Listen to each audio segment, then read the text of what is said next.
Hello, everyone. Welcome back into the Letterman Lounge, the official recruiting podcast of Ohio State football at Lettermen Row. I'm Matt Parker. Joining me, as always, is Mick Walker. We took last week off, kind of an improvement week for us. You know, as Ohio State head coach Ryan Day said, it was an improvement week for the Buckeyes last week. They practiced all week. Coaches hit the recruiting trail last weekend. So we took it as an improvement week as well. Definitely wasn't because we didn't have anything to talk about, because there's always something to talk about with Ohio State recruiting. But we definitely leaned into the improvement week mantra, wouldn't you say, Mick?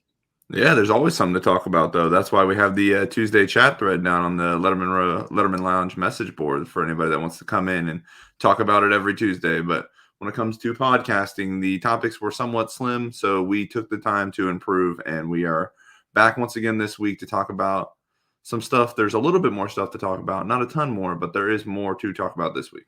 That's true. And we're going to get right into it, talking about the offensive line, specifically 2025 offensive line recruiting. Just a brief summary. Ohio State has 3 offensive line commits right now, with 4-star Toledo Whitmer offensive tackle Carter Lowe, 4-star Washington, D.C. Riverdale Baptist interior offensive lineman, but could be a swing tackle guy, Javon McFadden. And then, of course, Westerville, Ohio, 3-star interior offensive lineman Jake Cook, who's projected as a center for the Buckeyes moving forward. Justin Fry, offensive line coach, is still looking for, at the very least, one more guy for the 2025 class. If he can get 2 more guys and make it 5 total, that's the math there, 3 + 2. That would be a great way for him to end this 2025 recruiting cycle. We've talked about Micah DeBos pretty significantly over the last couple of weeks. I know I've written about him. You've written about him. We've talked about him on the message board. We've talked about him here. But there's a new name that has really emerged in a pretty fast pace for Ohio State. That's Damola Ajudan, a 4-star offensive tackle out of Duluth High School in Georgia. He's currently committed to Georgia Tech. And there are a couple of things about him that I want to go over really quickly that I find interesting. So for starters, and this is all listed on the On3 database for folks that are curious. He's 6'5.5", 295 pounds. I'd say that's pretty good size for a high school offensive tackle, projected offensive tackle at the next level. And we should add that on the size. When you see those half marks, those 3/4 marks, or the quarter marks, those mean that Charles Power, the recruiting team at On3, have a legitimate verified size. These are not just the kid telling Chad Simmons or somebody else that he's 6'5". These are legitimate size markers when Matt says them like that. Yeah, and by legitimate, those are either coming from, an Under Armour camp or something like that, or they're coming directly from a college or a university. So that is important to know. Good call there, Mick. The On3 industry ranking has Ajudan as the number 238 overall prospect and the number 20 offensive tackle. On3's actual ranking, its individual ranking, has him as the number 72 overall prospect and the number 10 offensive tackle. So no matter how you cut it, he's a top 300 player in America, which is great. That's great. That's the kind of kid that should be going to Ohio State, and that's the kind of guy that Ohio State should be recruiting. Tuesday night, we saw that Chad Simmons, one of the best at what he does, he's the director of recruiting at On3. He shared the info Tuesday night that Ajudan is making his official visit to Ohio State, which is also serving as his debut visit the weekend of the Nebraska game. I believe that is October 26th. This seems pretty fast moving, doesn't it, Mick? When you really take a step back and you look at the fact that Damola Ajudan was offered by Ohio State we're recording here on Wednesday, September 18th. I think it was about 7 days ago, maybe 6 days ago, that Justin Fry extended the offer to Ajudan. And now, almost a week later, there's an official visit already set for a time frame that is over a month away. So this is a fast moving kind of thing. And it has to be, right? Like, it has to be. Yeah, it feels very calculated, really. When you think about Ohio State, they have 3 offensive linemen, like you mentioned earlier. They could go offer anybody in the country, and this, I believe, this is the first prospect they've offered on the offensive line out after David Sanders. I could be wrong. This feels very calculated. They chose one guy. They're Justin Frye was in Georgia last week. We haven't been able to confirm yet whether he went down to Duluth. He could have. We'll work to confirm that more, and if we have that confirmed, we'll get that on the Letterman Lounge message board. But when it comes to this offering Demula here, I think like we said, it feels calculated. It feels like a strategic as well, because he was at South Carolina this past week and he's visited Georgia previously. Despite his commitment to Georgia Tech, he seems open to listening to other schools. So when you factor in his ranking, his profile, and everything that he can bring on the field, along with his receptiveness to other schools, feels like an easy way for Ohio State to work into it. And obviously getting the official visit is a big win for Justin Frye, and from that perspective. Yeah, and you mentioned you had said Georgia in there. That's a school that has had. My understanding is that the Georgia Bulldogs have had a lot of attention on them as it relates to Demola, but I think just getting to Columbus will be big. I'm very skeptical on like in-season official visits for kids, especially if they're committed elsewhere. Just because from the standpoint of, are you taking this visit just to see it and just to experience it because you had the opportunity? Or are you taking this visit because you're genuinely interested in Ohio State and the opportunity to play football at Ohio State is better than playing football at Georgia Tech? Now, something that I do find interesting here, and this is all just kind of connected right now, so bear with me as I work through this thought. But I find it pretty interesting that Mola Ajidan, who is committed to Georgia Tech, is very open, seemingly very open and interested in looking around. When you factor in the fact that Josh Petty, 5-star offensive tackle, is committed to Georgia Tech, there's been a lot of conversation about the NIL opportunities that Petty is set to receive. And that to me is just interesting. And then, like, when you kind of factor maybe that angle into this, it kind of makes sense why someone like Demola Ajidan would look around a little bit, don't you think? Yeah, I definitely think that. And I think the other thing is, and you mentioned the point earlier about official visits in season. I was going to ask you, do you think we have to kind of change our perspective with the new signing period, the early signing period moving to early December? Do you think for some of these 2025 targets, we're going to see them visit more in season? We mentioned Demula, but we could also see, there could be more offensive linemen. Chaz Coleman, who's a guy that's going to visit for Marshall, who's if he were to get offered from Warren G. Harding High School up in the Youngstown area, does he take an official visit later this season? Like, do you think we have to get more used to seeing these in-season officials with this advanced kind of signing day? I would say no, just from the standpoint of with how much of a business college football is anymore and how much the world is asking high school kids to make adult decisions. You see kids commit earlier and earlier, and then use that opportunity to lock in their spot to a place, and in turn, kind of push up the NIL dollar, right? I don't want to go on this whole thing about NIL and all of that stuff, but the sooner you can get into a place, like the sooner that you can get into a class and then keep having those conversations, like, hey, like, we're doing this and we're doing this, and this is who's talking to us. I think just securing your spot is more important now than ever, especially at the quarterback position. But I think we're kind of seeing that if you're a quarterback, you can pretty much do whatever you want, which is neither here nor there.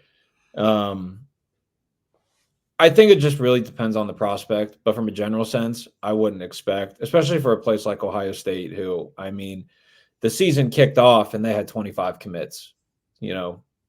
Technically Phillip Bell committed on game day, who was number 26. So they kicked off with 25 kids already committed to the class. I think a place like Ohio State and a place like Georgia and Alabama, that's the status quo remains the status quo.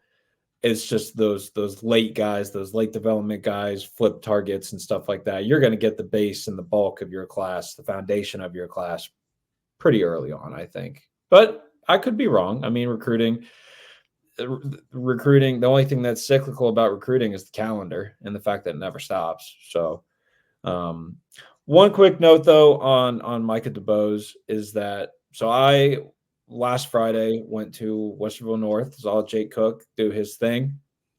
Always good to check in with the Ohio State commits and just see how things are going for them, how life has changed. But it's also good to see them because you can ask them questions about them building relationships with guys that they're trying to flip, which I think is always an interesting conversation to have. And I had asked him about Micah DeBos, and I was just like, like there's a lot of smoke out there about Micah DeBos and like, what's going on. And he said that, him and Carter Lowe, one of the other two Ohio State offensive line commits, they're talking with Micah pretty frequently. The picture that was painted was that there are weekly phone calls between the Ohio State offensive line commits and Micah DeBose is currently committed to Alabama. So I'm much more skeptical about something like this than perhaps kids that are committed to Ohio State would be. But I do find all of it interesting that they are really, really working the phones. And I mean, they're recruiting him just as hard as, the Ohio State coaching staff is. But I don't know. I find that interesting. I think I think it's obviously something that you should find interesting because I think Carlo had a close relationship with David Sanders. Obviously, that didn't work out, but Carlo's constantly brought up, and they've constantly talked about Micah DeBose. There's really been three guys that Carlo's always brought up throughout his recruitment. It was David Sanders, Avery Gash, who's the Michigan commit, and Micah DeBose. Micah DeBose being a guy that is committed in Alabama, currently lives in the state of Alabama, but is from the Cleveland area, still has family here.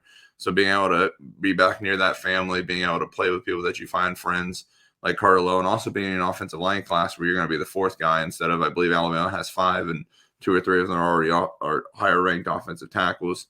So being able to be in a different pecking order in Ohio State's class compared to Alabama's class while also moving home, that pitch to Michael DeBose has to be something that he's listening to, and by all reports he is. I think so that makes it a very fair topic for us to be interested by, I guess. Right. And you see, maybe that there might be some concern that, maybe it won't happen and stuff like that. And I'm always a firm believer of, I'll believe it when I publish the story that it's happened. But signing day is December 4th. I think that's when it is. Yeah. There's a lot of time from now until December 4th. So, that's a story that could change 100 times before he has to send in his letter of intent to wherever he decides to go to school. I would say, though, that the one thing that I find interesting is that you look at the history of his recruitment, right? And initially committed to Georgia, decommits, takes a visit to Ohio State pretty quickly after that visit to Georgia, or he might have visited Ohio State as a Georgia commit. I can't remember, but he was committed to Georgia, and then Ohio State got in the picture very quickly. Yeah. And then it sounded like I think it was Auburn probably was the big school, and then you saw all of the RPMs and crystal balls on LSU, and then all of a sudden it was Alabama. But the one school that has always been so constant in that recruitment is Ohio State. So we still have a few months until signing day. Like we said, it's December 4th. But yeah, just keep an eye out on Micah DeBose. And of course, Damola Ajudan, the 4-star offensive tackle out of Duluth, Georgia, currently committed to Georgia Tech, scheduled to take an Ohio State official visit on the weekend of October 26th, when the Nebraska Cornhuskers come to town. All right, Mick, that crosses off the offensive line talk. Kind of feel like we have to do that at this point because it's just so important. But let's stick with offense, not offensive line, though. And we're going to go into 2026. The entirety of the 2026 cycle fascinates me for Ohio State because I think the Buckeyes can go in a lot of different ways with how they want to attack the 2026 2026 cycle, but particularly wide receiver. I think, they already have 5-star plus wide receiver Chris Henry Jr. committed. He's been committed for over a year now. He's going to take visits elsewhere and blah, blah, blah, blah, blah, blah, blah. But as long as Ryan Day and Brian Hartline are at Ohio State, it's fine. That's like just how I'm choosing to view it. But you stuck your hand in the ring for wide receiver recruiting Tuesday night when you put in an official RPM pick on Jaden Ricketts, 2026 wide receiver from Pataskala, Ohio, plays high school ball at your alma mater, the Watkins Memorial Warriors. You got that nice little pennant over your left shoulder right now. So that's, always repping. But you put in the pick for him after you saw him Friday night last week.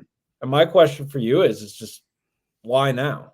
He got his offer back in June after camp. Everyone had already said, oh, yeah, he's going to end up at Ohio State, blah, blah, blah, blah, blah, blah, blah. But why now for you? Like, what made you do it now? Yeah, I think some of just the conversations I had with not only him, but his parents and some people around him while I was there, I wanted to really try and find out if there's other schools that were pushing into this recruitment. And obviously, Illinois offered earlier this fall, which is a Big Ten offer, which is the second Big Ten offer. He has Ohio State being the first. He was wearing a Penn State sleeve there, and he talked about visiting Penn State in November for the whiteout game. But overall, it doesn't seem like a Michigan or any of these other programs in the Midwest that could challenge Ohio State are really pushing into this recruitment. So without having some of those competitors that I was wondering if they would emerge, it made me feel a little bit more confident. I also think, it's Ohio State's hit rate of landing guys that are in-state prospects is pretty high to begin with. I think you and I both try and be very diligent about trying to get information before we forecast anything about in-state guys getting there because things can change. I think guys might not view Ohio State. Every in-state guy does not view Ohio State the same way. So we try and be diligent about that. But after talking to him, after kind of getting a better feel for his recruitment, that's why I went ahead and did it. And I'm a big fan of watching him. After watching him last week, I thought he was somebody that, he'll probably go 10-7 in the 100-meter dash, which is flying for anybody that doesn't know the track times. And then he'll also, he's very strong. He's very physical. He's 6 foot, 190-ish pounds, and he plays that way on Friday nights. I was impressed that Watkins lost, which was a heartbreaker, but I was impressed by his performance, and I'm excited to kind of see him continue to go along this offseason. Maybe we can get him in some Under Armour camps or some competitive settings where you can see him against guys like Albert Hill or Victor Singleton or Jacob Witherspoon that Ohio State has offered as the defensive back position. I think the thing about Jaden Ricketts that interests me is that, Ohio State, if I can remember correctly, Ohio State hasn't signed an in-state wide receiver since Jaden Ballard in the 21 cycle. And so you go 5 years later, and, there's certainly been guys that, Ohio State could have taken a flyer on throughout the last 5 years, but that getting that offer, especially when he did, showed up to camp. Okay. That already speaks volumes to the Ohio State coaching staff. So he shows up to camp and he works his butt off. He does everything that Ohio State asks him to do and more when he's there. And he's rewarded as such. I can remember actually when we were sitting inside the Woody on the indoor facility, and Jaden and his entire family had walked by, and you had just asked him, it was like, did you get it? And the smile on that kid's face, man, that was awesome. So, but, an in-state kid gets an Ohio State offer and then could end up anywhere else. I think the perception for a majority of in-state kids is that like Ohio State is Ohio State. They know what that means. But there are those kids where Ohio State is just another school in their process, and they are like trying to shift their mentality and not let themselves be a fan, but rather what's going to be best for me. I do like Jaden Ricketts in the Ohio State class. I think Ohio State is going to eventually, maybe it starts in 2026, maybe it starts later on down the road, but I think we're going to see a change in recruiting philosophy, specifically at the wide receiver position, just as a way to I guess, have more. I mean, there's no other way to say it. It's so that they can have uh, maybe some less drama and more NIL opportunity elsewhere for more positions of need. Because when you have a guy like Brian Hartline, you put a lot of trust and faith that, yeah, like this guy has brought in 5-star guys and he's made them NFL talents, but he's also brought in guys that were not the 5-star guys, and he still made those guys NFL talents. So you're putting a lot of faith and trust into Brian Hartline's ability to develop guys. And I think the 2025 class is going to be kind of a bit of a turning point for Ohio State with how it really recruits the wide receiver position specifically. Because you got two guys, I think right now, I would say are college ready with Quincy Porter and Phillip Bell. And then you have two guys that are going to need some work, and Desi Jones and BP Miller. So that 26 cycle is going to be interesting for Ohio State. Ohio State has Chris Henry Jr. in the mix. Mick Walker is predicting that Jaden Ricketts is going to be in the class. I have a few 26 predictions out there as well, but we're not going to get into those right now. What we are going to get into, and this is going to be very brief before we get into the conversation about game day visit for Ohio State Marshall. Yes, recruits will be on campus for the Big Noon banger that is on Fox. Big Noon Kick is going to be there. So all your favorite characters are going to be there, Mick. You know, I know you're a big fan of Matt Leinart and Brady Quinn and all of those guys. Yeah. Like, I know you're a big fan. You record it when you watch a game on a high school game on Saturday. Like, you record Big Noon Kick so you can watch the rap concerts during the football show. Like, I know this. Big trust, yes. Yeah, exactly. See, you get it. But anyway, this Friday, this is a game that we've had circled on our calendar for so long, and I am like genuinely excited to see it. Is Cleveland St. Ignatius at Akron Archbishop Hoban. That's a game that has 2 Ohio State commits. Off the top of my head, I think it's 7 guys that have FBS offers, and there's one name in there that's not in the 7 that is really intriguing to me. I wrote about that on Monday at lettermenrow.com and my weekly Buckeye Bits story. So, be sure to check that out. We're not going to go super deep into that game, Mick, because we're going to have some stuff about that Thursday and Friday leading up to it. But just give me one name that you're excited to watch in that game and why. I'm going to go out and say Will Conroy. I feel like you might have thought I was going to go Sam Greer, which I love to talk me some Sam Greer, but I'm going to go with Will Conroy. We were first reported last week that he's going to visit for the Iowa game, which is a big change in how things were kind of heading in his recruitment with Ohio State being left out of his, I believe it was top 6. It could have been a top 5. It was one of those top lists. Ohio State was left out of it. There was some discussion in July and August when he kind of released it that, hey, Ohio State's not really in contact. There had kind of been a falling off of sorts. It feels as though Ohio State's picked it back up. It feels like Justin Fry is back in contact. We can't confirm that. And now he's going to be in Ohio Stadium here in a couple weeks, which is a big advancement for this recruitment. So I'm excited to see him. He's a guy that I believe Ohio State would play at center or at least guard. I think we're going to probably see him at right tackle, maybe guard for St. Ignatius. So I'm excited to see him against this Hoban defense that has guys in Ace Brown, who's going to be probably a power 4 edge rusher, and other guys across the field on that defense with Eli Lee coming in on blitzes. If you're talking about him playing at guard, this will be a big test for Will Conroy. I'm excited to see him. There's several other ways that you can go from here, but I think if I had to guess, I mean, I could write it down and we could predict it, but I think I know where you're going to go. So why don't you go ahead and talk about your guy?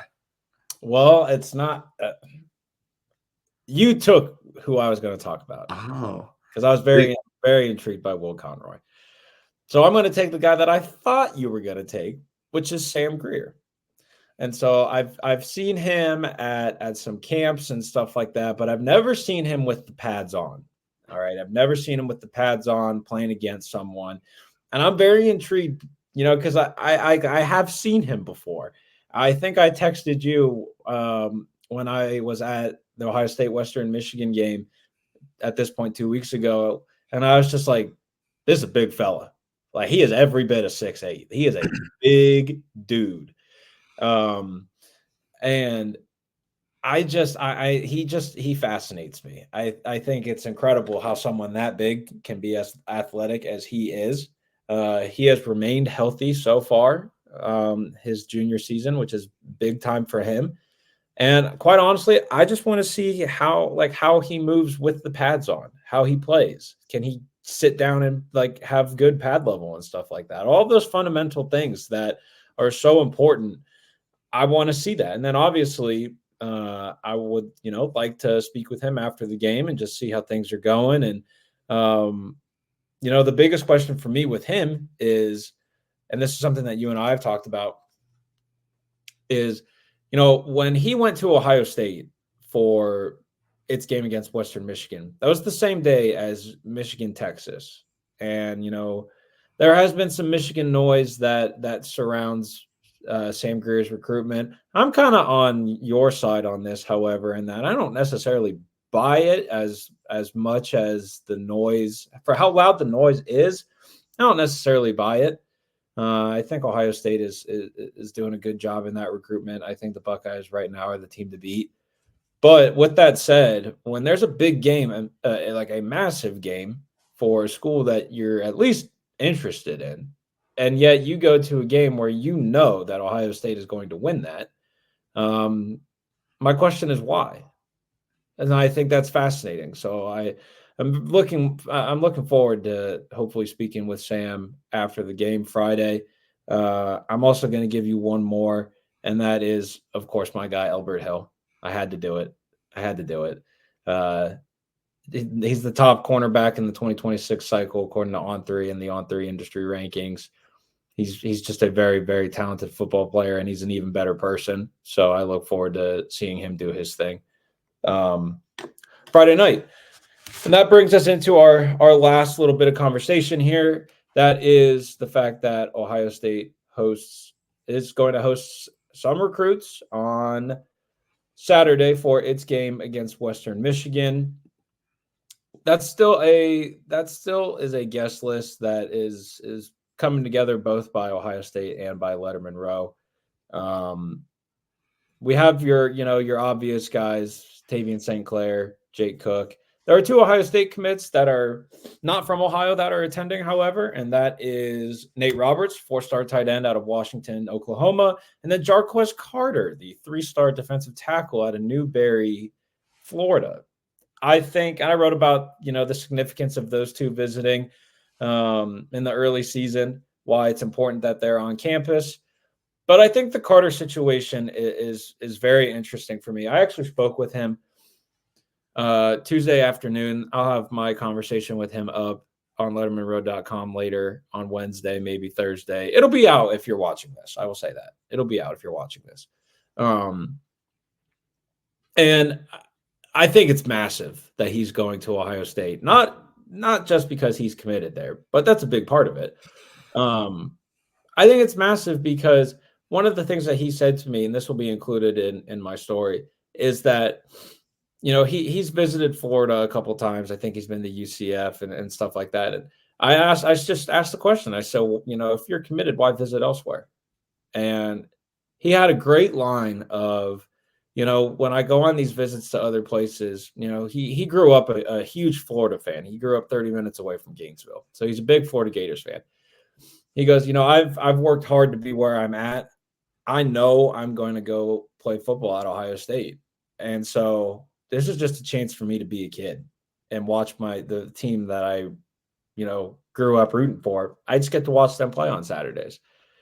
And that kind of hit home a little bit, because I think so often we look at these guys not as kids when in actuality they are, So, and he reiterated with me, he's like, yeah, I see the tweets and the posts and all of those things. He's like, but I'm going to Ohio State. I want to play for Larry Johnson.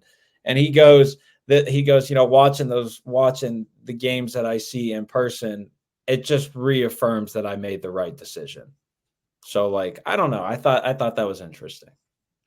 Yeah, I mean, you and I were talking about him on Tuesday afternoon as well. I think we're both really high on him doing the scoreboard over on Lettermen Row this week with Ohio State commit stats. He had 5 tackles for loss last week and a win for Newberry, which is, when you're running 50 to 60 plays in a high school football game at max for an offense, about every 10th play, Jarquez Carter was in the backfield stopping the running back or the quarterback for a loss, which, I mean, if you can get that type of production at a college level or a somewhat similar output, it'd be an insane pull for Ohio State and out of the state of Florida. So getting him back on campus, especially with Florida floundering the way they are, Florida State also floundering the way they are, it's a big win. The other guy that's a big win getting him back on campus, and he doesn't get talked about a whole lot because he committed during the spring game.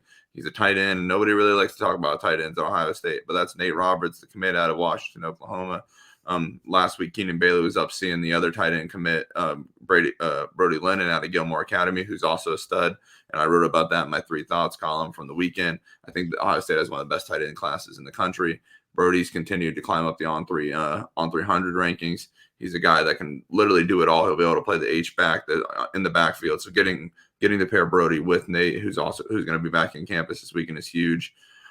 Getting those 2 commits, Jarquez Carter and Nate Roberts. Obviously, we'd love to see every 5-star uncommitted 26 prospect come to Ohio Stadium, but I imagine the Ohio State coaching staff has to be just as excited to get those commits back on campus to be able to make sure they're continuing to feel at home. And Nate Roberts can probably sit in on a meeting or learn some stuff about Ohio State for when he comes in January or in June, and be more advanced and more prepared for when his time comes.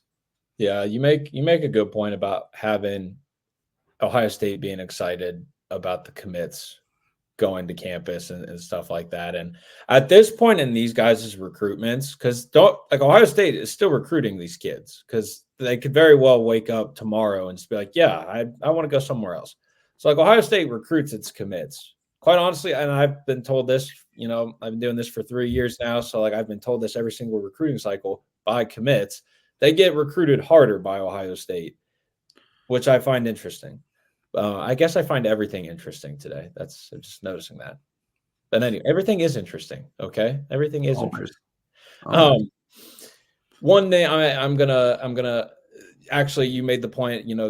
Wanting every 5-star 2026 prospect there. That's kind of the luxury of having 8 home games like Ohio State does this year, is that the Buckeyes have the opportunity and the affordability to just be like, you know what, this is how we're going to cater this weekend. We're going to do this, and then we're going to do this. But those big 5-star weekends are coming, folks.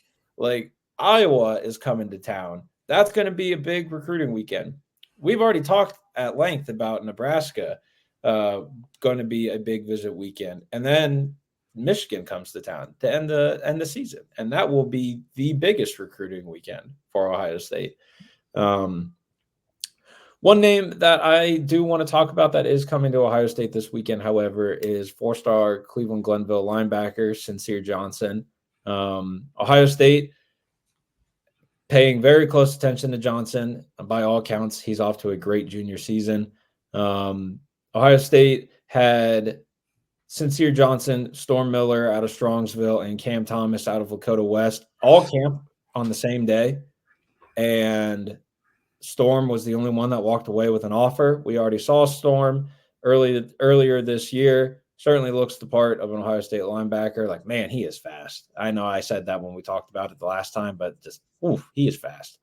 I am intrigued as to what happens with Sincere Johnson in Ohio State based on this weekend, because I think it could go one of 2 ways. I think it could be one, he gets an offer and things really start to take off for him in Ohio State, or 2, no offer, leaves Ohio State feeling like, you know what, at this point, I just don't know if it's ever going to happen. And I don't know how it's going to go, because I'm not the one that makes the decision for that. That would be Ohio State linebackers coach James Laurinaitis, Mark Pantoni, general manager, head coach Ryan Day. They're the ones that make that decision, not me. But I think you look at Johnson's tape from this junior season. Ohio State has so much tape of him from him camping the last couple of summers and just seeing enough. I think they have enough evidence to know of what he is. And then from there, they go on and make a decision. So I'm intrigued to see how this weekend plays out for Sincere Johnson. Granted, he has to make it to campus before anything can really happen. But that's a name I would keep an eye out on for this coming weekend, guys. Yeah, the other one that I feel like is worth noting, we wrote about him on Tuesday. Steve Wilfong also mentioned him in a story that Steve wrote about just the remaining targets on the board is Chaz Coleman, who I mentioned earlier from Warren G. Harding High School up there in Youngstown. Tons of good football up in Youngstown. Obviously, Warren, you got Austintown Fitch, Ursuline, you got Mooney, South Range. You have a ton of these different programs that are really historic up there and really strong up in Youngstown. So getting a player like Chaz Coleman to come down who's 6'5", 205 pounds, has an SEC offer from Ole Miss, a couple Big Ten offers, and he has an SEC offer from Kentucky as well. Ohio State views him as kind of an edge rusher. Some people view him as an edge or a tight end. So it'll be interesting to see if he's another guy like Sincere Johnson. If he comes down, earns an offer, and things pick up, he could be a guy that you take as a fourth edge, take as insurance in case somebody does flip out of the class. So I think he's somebody that Ohio State fans should get familiar with and get to know pretty quickly because things could pick up at a rapid pace this weekend, similar to what you mentioned about Sincere Johnson. Yeah, I think that is a great summary on him. Certainly, the 2025 class, like it's not done, like it's not finished. It may feel like that, but that's not the case. But I think that is going to be the case for us talking about Ohio State recruiting. But before we go, Mick, just any kind of final thoughts here from you on things that we didn't talk about, something that you might be thinking about Ohio State recruiting related, something not Ohio State recruiting related, something whatever. The floor is yours for a final thought on anything you want it to be. That's a lot of pressure, but Matt will be inside Ohio Stadium on Saturday for the Marshall game. I will actually be up in Cleveland to watch Villa Angela St. Joseph take on Cleveland Central Catholic. I don't believe Ohio State running back commit Bo Jackson is playing after injuring his knee last week. He kind of made that clear after the game, but still getting eyes on D'Angelo White, the 2027 tight end target, who I'm excited to see in person. And they play a weird schedule, so being able to see him is awesome. We'll have more. We're going to continue. Obviously, I think the Sincere Johnson news is big. We're working to. You've confirmed that. We're going to get that up on the Letterman Lounge message board here soon, or in a story form as well. So we'll continue to put together that list. I'll preview that in the inside the Letterman Lounge on Thursday. I'll also have a few other sport visitors coming on. And basketball's got 3 official visitors. Baseball's got 3 guys coming on campus, and so does women's basketball. So we'll have a lot more on who's all going to be inside the shoe because it's a big weekend for everybody. Other than that, we're week 5 of 10 for high school football here, Matt. We're at the halfway point. It's not great to hear, but it's been fun. It's been great. I'm just happy to be at a game with you this weekend. Yeah, it's always nice when we can double dip. The conversation is always a lot of fun. We did that for the Bergen Catholic Massillon game a couple of weeks ago where it was just pouring rain. Ended up driving home barefoot, if anyone was really curious about that, because I had standing water in my shoes. My final thought is this. Buy stock in Ohio State women's ice hockey. That's a really, really good program. And they have a lot of good things going for them. So just buy stock in Ohio State women's ice hockey. Reigning national champs. So just do that. Make sure you buy yourself a Lettermen Row subscription as well. Head over there. You can find a way to join. I don't know if we have a promo code going, but regardless, there's never been a better time. We'll have plenty of recruiting coverage coming up for Ohio State. Steve Wilfong had a story yesterday. Chad Simmons had a breaking news about an official visitor yesterday as well. And then Matt, myself, and Alex will constantly have stuff going every single day of the week. So make sure you join Lettermen Row, get a part of the Letterman Lounge message board, and be able to take part. Obviously, subscribe, watch the YouTube videos, whatever. I imagine Matt will hit on that in a minute, but make sure you get to Lettermen Row. That's the place to be. It's where you're going to get all the information.